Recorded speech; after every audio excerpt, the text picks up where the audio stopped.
Hello dear student, welcome to PKP. आज की class में हम ब्लड ग्रुप देखेंगे। इससे पहले ब्लड प्लाज्मा और ब्लड कार्पल्स आपके हो चुके हैं, ठीक है, जिसपे हमने आरबीसी, डब्ल्यूबीसी और प्लेटलेट के बारे में देखा था। इंपॉर्टेंट टॉपिक है जहां से आपका क्वेश्चन बनता है। ब्लड ग्रुप से भी आपका क्वेश्चन बनता है। तो आज हम क्या स्टार्ट करते हैं, ब्लड ग्रुप यानी कि रक्त समूह क्या होता है, कितने प्रकार के होते हैं, इनके बारे में कुछ बेसिक जानकारियां हम देते हैं। ठीक है, स्टार्ट करते हैं ब्लड ग्रुप से।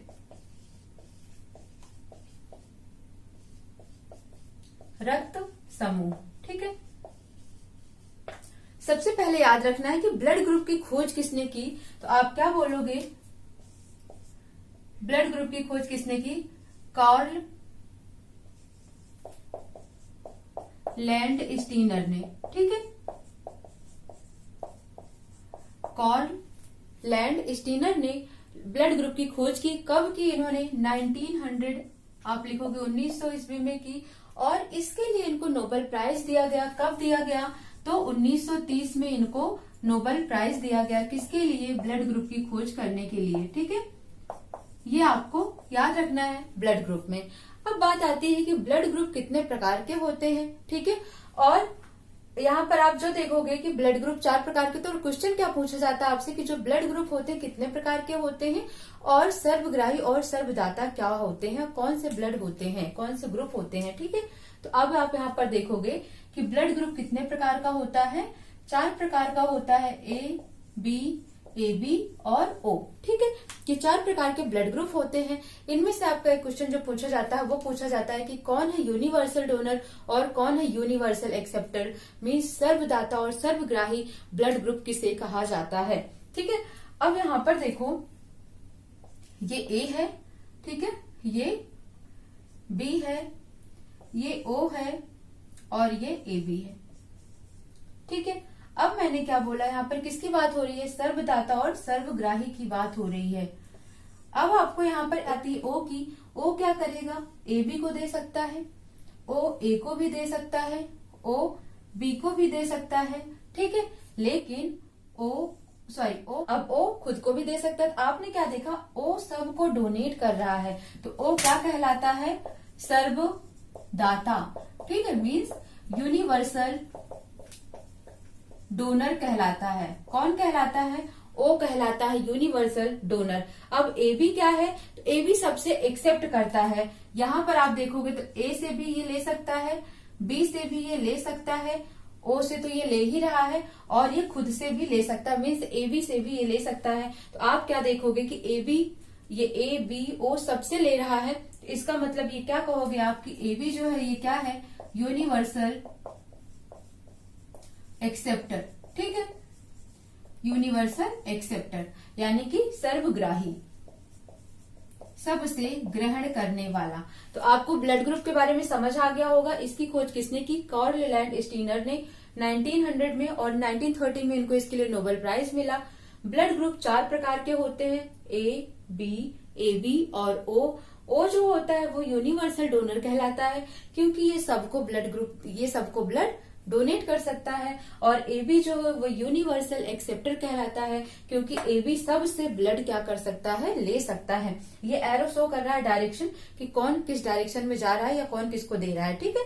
तो आपको ये इतनी बातें समझ आ गई होंगी। नेक्स्ट पॉइंट है आपका जो डिफरेंट। अब ये डिफरेंट ब्लड ग्रुप हो गए, किसी का ए है किसी का बी है।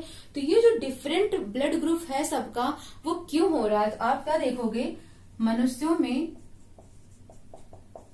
डिफरेंट ब्लड ग्रुप, ठीक है, डिफरेंट या अलग अलग blood group, different blood group के कारण क्या है? क्यों होते हैं सबके डिफरेंट ब्लड ग्रुप? क्यों होते हैं? क्योंकि एंटीजन पाया जाता है।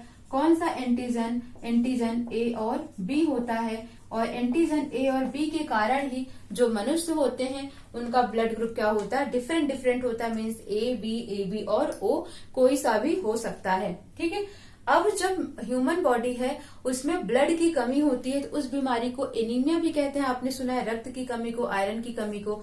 और जब रक्त की आपूर्ति नहीं हो पाती है सही मात्रा में जितनी उसकी चाहिए, तो आप इस पॉइंट को नोट कर लो, रक्त की अपर्याप्त अपर्याप्त आपूर्ति को, मीन्स जितना उसको चाहिए उतनी सप्लाई उसको नहीं मिल पा रही है। अपर्याप्त आपूर्ति को कौन सी बीमारी कहते हैं? इस्कीमिया कहते हैं, इस्कीमिया कहते हैं। ठीक है, अब आपने क्या क्या देख लिया? ब्लड ग्रुप देख लिया, क्यों डिफरेंट होता है, एंटीजन ए और बी के कारण डिफरेंट ब्लड ग्रुप होते हैं। और अगर जितना ब्लड सप्लाई चाहिए ह्यूमन बॉडी को उतना नहीं मिल पा रहा, दैट मीन्स उसको कौन सी डिसीज हो रही है, तो आप क्या बोलोगे? उसको इस्कीमिया की प्रॉब्लम है। ठीक है, तो ब्लड ग्रुप के बारे में आपको इतना पॉइंट याद रखना है। कुछ क्वेश्चंस इस पे हम देख लेते हैं।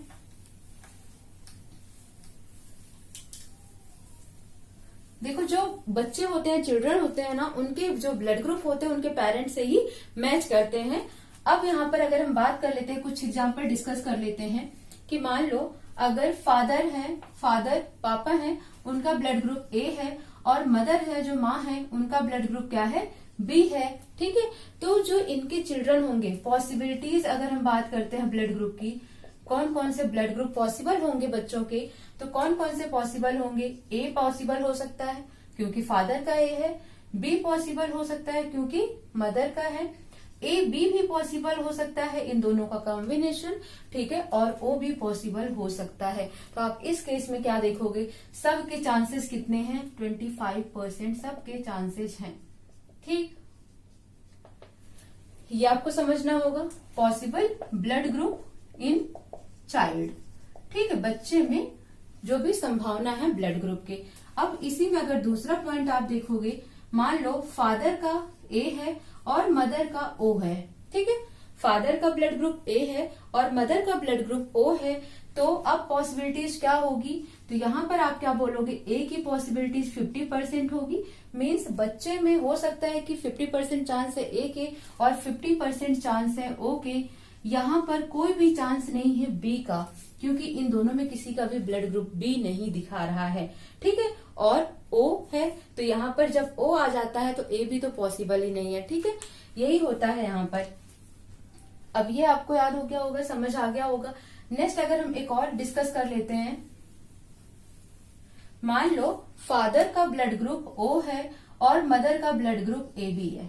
ठीक है, अब यहाँ पर चांसेस क्या होंगे? जब भी आपको एक का ओ दिखे और एक का ए बी दिखे, तो यहाँ पर चांसेस सिर्फ किसके बनते हैं? ए और बी के बनते हैं। अब यहाँ पर ना ही तो ए बी हो पाएगा और ना ही ओ हो पाएगा, क्योंकि ये दोनों ही एक दूसरे का अपोज करते हैं। ठीक है, तो यहाँ पर 50-50% चांसेस किसके हो जाएंगे?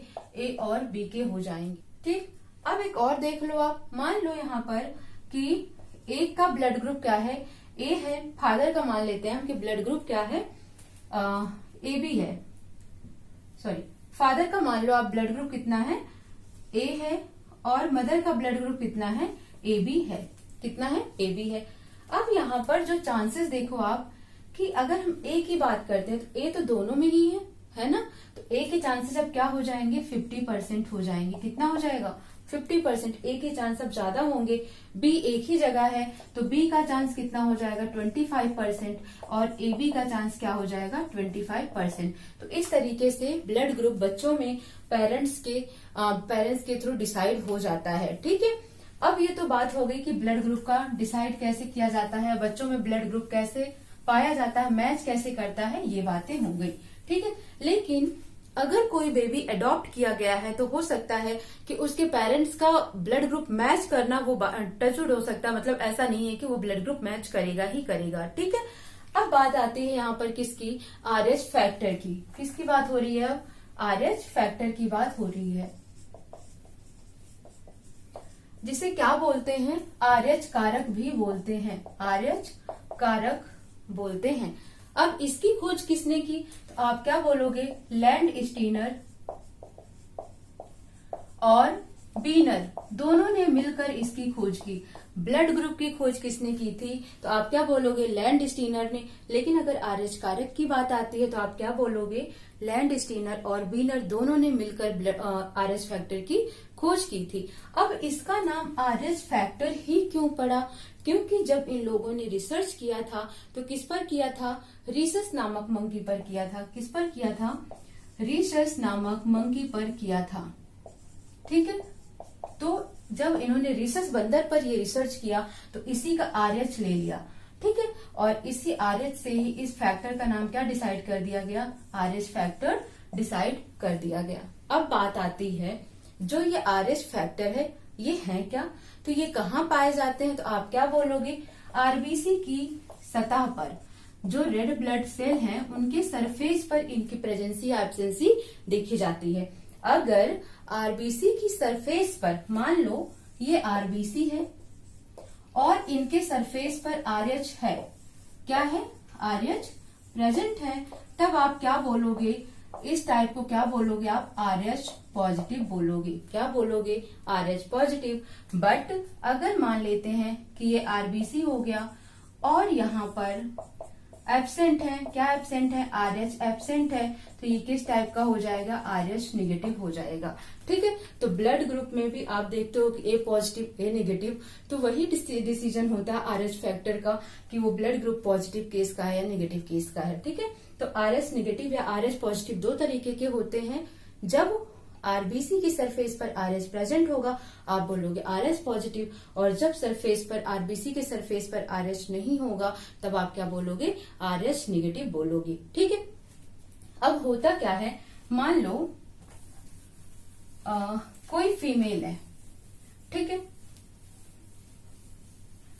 ये एक फीमेल है और इनका जो RH फैक्टर है वो कैसा है, निगेटिव है, ठीक है। अब इनकी शादी हो गई किसके साथ, मान लो, ठीक है, ये मेल है और इनका क्या फैक्टर है, RH पॉजिटिव फैक्टर है ब्लड, इनका RH निगेटिव है ब्लड में, इनका RH पॉजिटिव है।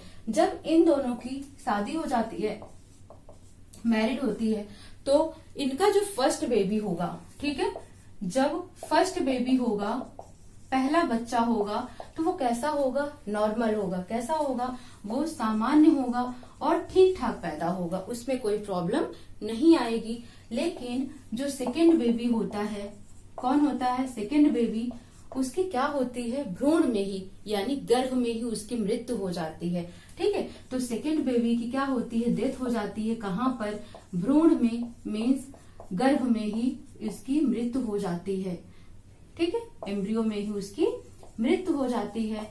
और इस बीमारी को क्या बोला जाता है फिर, इरिथ्रोब्लास्टोफेटालिस, ठीक है, इरिथ्रोब्लास्टोफेटालिस क्या बोला जाता है, इरिथ्रोब्लास्टोफेटालिस मीन्स गर्भ रक्ताणु को रक्तता, ठीक है। ये एक बीमारी है, इरिथ्रोब्लास्टोफेटालिस क्या है, एक बीमारी है, कब होती है, जब किसी RH नेगेटिव फीमेल की शादी RH पॉजिटिव मेल के साथ हो जाती है, तो पहला बेबी नॉर्मल होता है, लेकिन हो सकता है, चांसेस बहुत ज्यादा होते हैं कि सेकेंड बेबी की डेथ गर्भ में ही, एम्ब्रियो में ही हो जाए, ठीक है। और इस तरह की बीमारी को क्या बोलते हैं, गर्भ रक्ताणु कोरक्तता बोला जाता है, ठीक है। तो आपको ये भी समझ आ गया होगा। अब आपने क्या देखा है मूवियों में, डायरेक्ट ही बेड टू बेड, यानी कि एक पर्सन से दूसरे पर्सन पर डायरेक्टली क्या होता है, ब्लड ट्रांसफर कर दिया जाता है। लेकिन इस तरीके से ब्लड ट्रांसफ्यूजन कभी नहीं किया जाता है, क्योंकि ब्लड में क्या होते हैं, कुछ हार्मफुल सब्सटेंस भी होते हैं, तो उन्हें क्या करना होता है, फिल्टर करना होता है, जो कि वर्क कौन करता है, हमारा किडनी करता है, ठीक है। लेकिन अब जब इनको लैब में लिया जाता है, तो लैब क्या करता है, इन ब्लड पर रिसर्च करता है कि ब्लड में कोई प्रॉब्लम तो नहीं है, तब वो ब्लड दूसरे को ट्रांसफ्यूज किया जाता है, ठीक है। तो आपको यहाँ पर एक पॉइंट याद रखना है नोट के तौर पर, आरबीसी के गलत तरीके से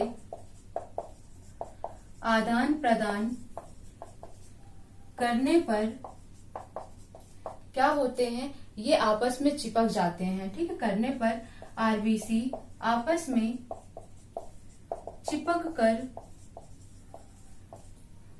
गुच्छा बना लेते हैं, जिसे जब ये कलेक्ट हो रहे हैं इसे क्या बोलेंगे, कलेक्शन, है ना, यानी कि रक्त का समूहन, जिसे रक्त का समूहन, या आप क्या बोलोगे इंग्लिश में से,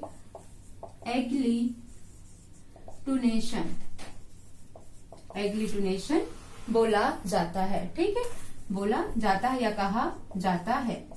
तो आप समझ आ गया होगा कि गलत तरीके से अगर ब्लड का या आरबीसी का आदान प्रदान किया जाता है, ट्रांसफ्यूजन किया जाता है, तो आरबीसी आपस में क्या होते हैं, चिपक जाते हैं और चिपक कर ये गुच्छा बना लेते हैं, बंच बना लेते हैं, जिसे क्या बोला जाता है, रक्त का समूहन या एग्लूटिनेशन बोला जाता है। तो आपको आरबीसी का ये पॉइंट भी समझ आ गया होगा। ठीक है, आरएच फैक्टर में आपने ये सब चीजें देख ली। क्या करते हैं, हम एक नोट देख लेते हैं। आपने एक डिसीज सुनी होगी, कौन सी डिसीज, थैलेसीमिया। क्या होता है, थैलेसीमिया नामक डिसीज, बीमारी आपने सुनी होगी। जब थैलेसीमिया नामक बीमारी होती है, ठीक है, अगर थैलेसीमिया बीमारी हो गई है, तब क्या होता है, यहाँ पर जो आरबीसी होते हैं यानी कि लाल रुधिराणु, ठीक है, लाल रुधिर कण या आप बोल सकते हो आरबीसी नहीं बनते हैं। ठीक है, नहीं बन पाते हैं, मीन्स आरबीसी सही मात्रा में फिर नहीं बनती है। तो आपको याद रखना है, थैलेसीमिया डिसीज में आरबीसी नहीं बन पाते हैं। ठीक है, और मैंने आपको आरबीसी, डब्ल्यूबीसी और प्लेटलेट का डिफरेंस पहले ही बता रखा है, क्या होता है, आप उसको अच्छे से पढ़ लीजिएगा। और ब्लड ग्रुप और आरएच फैक्टर से जो आपके इंपॉर्टेंट क्वेश्चंस आते हैं एग्जाम में, वो मैंने डिस्कस कर दिया है।